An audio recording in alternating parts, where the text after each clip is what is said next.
Hello. Hi there, YouTube. Welcome to another story time of Chinese myths and folktales. Now, we started up this series for the Lunar New Year, but we got maybe another month or two or something like that before we switch back into some Grimm's fairy tales or Aesop's fables. I still haven't decided which one we're going to be doing yet, but for now, we're gonna be doing some of these. We've already read a few different stories. I wouldn't consider them necessarily myths, but definitely maybe like folk tales and stuff like that. Um, they didn't have like the same kind of like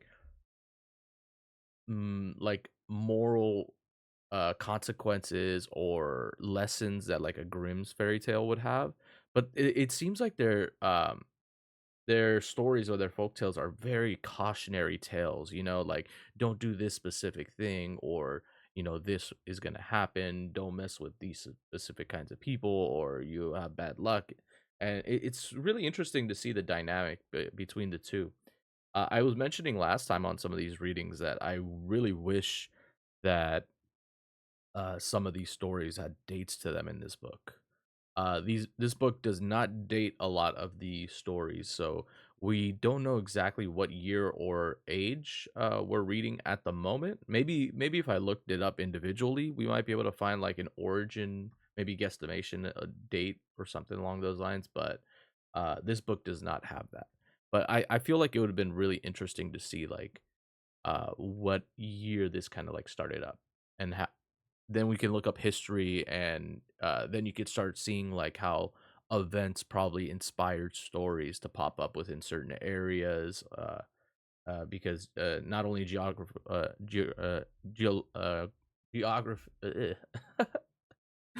not only is the geography very important, geographical location of the story is very important, but also the dates as well, because there could have been many like events happening with nobility. There could have been a lot of wars, battles of that sort. There's the Taoist priest was the a lot of like talks of temples and Taoist priests and like magics of the paintings within the temples. So a lot of interesting stuff. Around that time, during wars, temples were seen as somewhat of sanctuary. You weren't allowed to commit wars on their land because they were considered like holy land and stuff like that. I think it wasn't up until maybe Genghis Khan. I think Genghis Khan was one of the few conquerors that like actually started burning down temples and stuff like that that people were like hiding in. I think I may be mistaken on that. I can't remember. It's been a while since I did research on history that far back. Okay, but anyways, let's get started with today's story. Today we have the marriage of the fox's daughter. Okay, grab your blankies, grab your snackies, because it's time for a story time.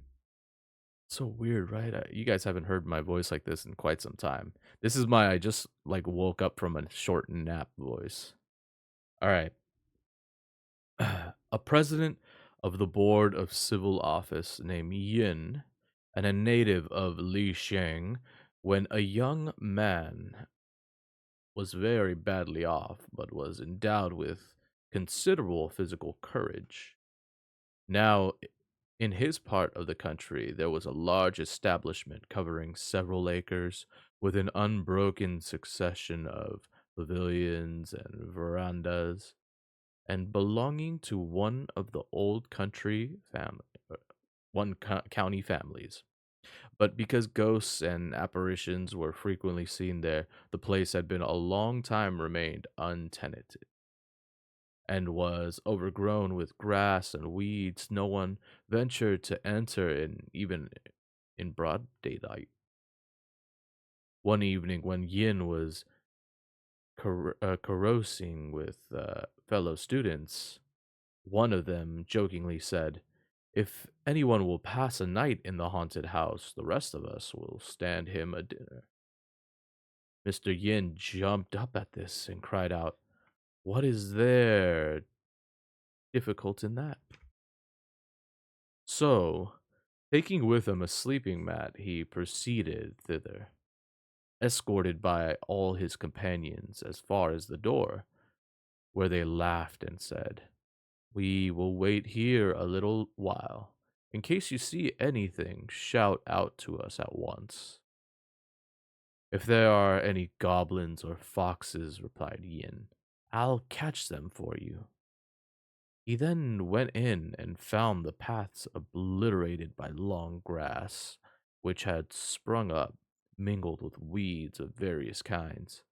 It was just the time of the new moon, and by its feeble light, he was able to make out the door of the house. Feeling his way, he walked on until he reached the back pavilion and then went on to the moon terrace, which was such a pleasant spot that he determined to stop there. Gazing westward, he sat for a long time looking at the moon. A single thread of light embracing in its horns the peak of a hill, without hearing anything at all unusual, so laughing to him at the nonsense people talked. He spread his mat upon the floor, put a stone under his head for a pillow, and lay down for sleep. He had watched the stars until they were just disappearing, and was on the point of dropping off when suddenly he heard footsteps down below coming up the stairs. Pretending to be asleep, he saw a servant enter, carrying in his hand a lotus shaped lantern, who, on observing Mr. Yin, rushed back in a fright and said to someone behind, "There is a stranger here." A person spoken to asked who it was, but the servant did not know. And when and then came an old gentleman who, after examining Mr. Yin closely, said, "It's the future president. He's as drunk as he can be. We needn't mind him. Besides, he's a good fellow and won't give us any trouble."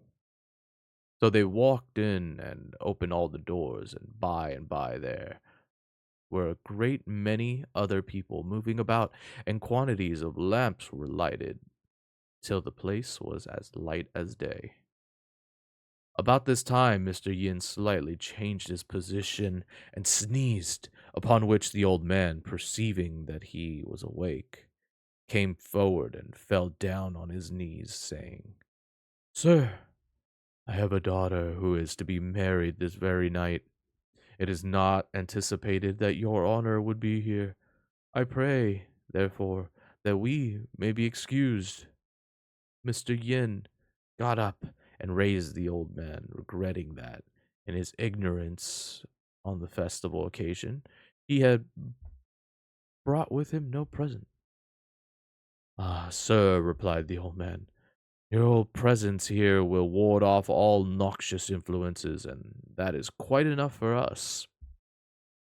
He then begged Mr. Yin to assist in doing the honors, and thus double the obligations already conferred. Mr. Yin readily assented, and went inside to look at the gorgeous arrangement they had made. He was here met by a lady, apparently about 40 years of age, whom the old gentleman introduced as his wife, and he had hardly made his bow when he heard the sound of flageolets, and someone came hurrying in, saying, "He has come." The old gentleman flew out to meet the personage, and Mr. Yin also stood up awaiting his arrival. In no long time, a bevy of people with gauze lanterns unsheathed in the bridegroom himself, who seemed to be about 17 or 18 years old, and a most refined and prepossessing appearance. The old gentleman bade him pay his respects first to their worthy guest, and upon his looking towards Mr. Yin, the gentleman came forward to welcome him on behalf of the host. Then followed ceremonies between the old man and his son-in-law, and when these were over, they all sat down to supper.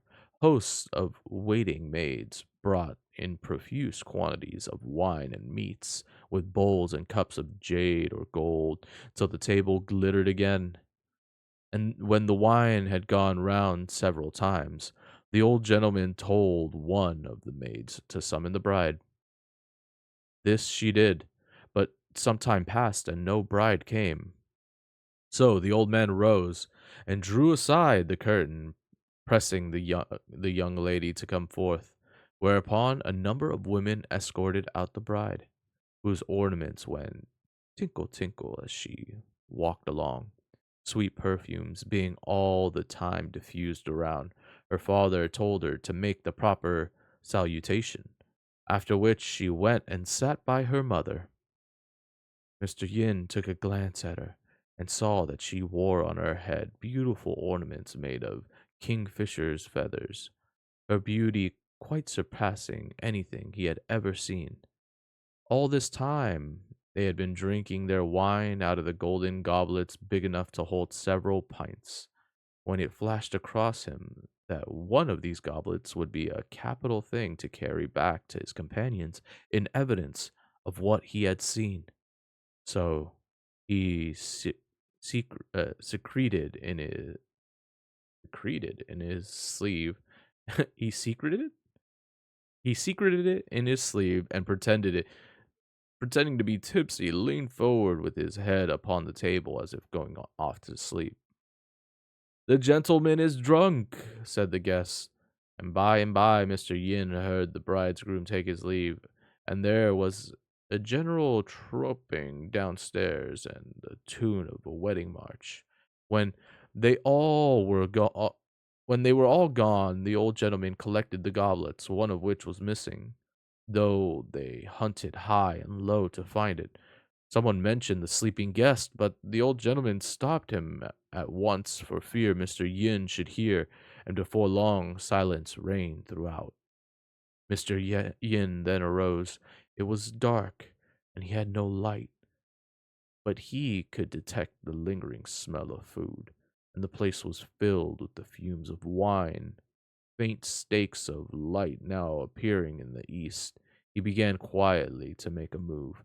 Having satisfied himself that the goblet was still in his sleeve, arriving at the door, he found his friends already there, for they had been afraid he might come out after they left.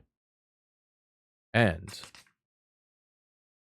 again, early in the morning, when he produced the goblet, they were all lost in astonishment, and on hearing his story, they were fain to believe it. When knowing that a poor student like Yin was not likely to have such a valuable piece of plate in his possession. Later on, Mr. Yin took his doctor's degree and was appointed magistrate over the district of Feiqiong, where there was an old established family of the name of Chu. The head of the family asked him to a banquet in honor of his arrival and ordered the servants to bring in a large goblets. After some delay, a slave girl came and whispered something in her master, which seemed to make him very angry. Then the goblets were brought in, and Mr. Yin was invited to drink. He now found that these goblets were of precisely the same shape and pattern as the one he had at home, and at once begged his host to tell him where he had these made. Well, said Mr. Chu, there should be 8 of them. An ancestor of mine had them made when he was a minister at the capital by an experienced artificer. They had been handed down in our family for generation to generation, and have now been carefully laid by some time. But I thought we would have them out today as a compliment to your honor. However, there are only 7 to be found. None of the servants can have touched them, for the old seals of 10 years ago are still upon the box, unbroken. I still don't know what to make of it. Mr. Yin laughed and said, it must have flown away. Still, it is a pity to lose an heirloom of that kind, and as I have a very similar one at home, I shall take upon myself to send it to you. When the banquet was over, Mr. Yin went home and, taking out his own goblet, sent it off to Mr. Chu. The latter was somewhat surprised to find it was identical to his own, and hurried away to thank the magistrate for his gift. asking him at the same time how it had come into his possession. Mr. Yin told him the whole story, which proves conclusively that although a fox may obtain possession of a thing, even at a distance of many hundred miles, he will not venture to keep it altogether. Hmm. Wow. What an interesting story. So there's no like proper mention of a fox in this, right? You kind of it's more of like a ghost story in some ways. The marriage of the fox's daughter. It's somewhat of a ghost story more so.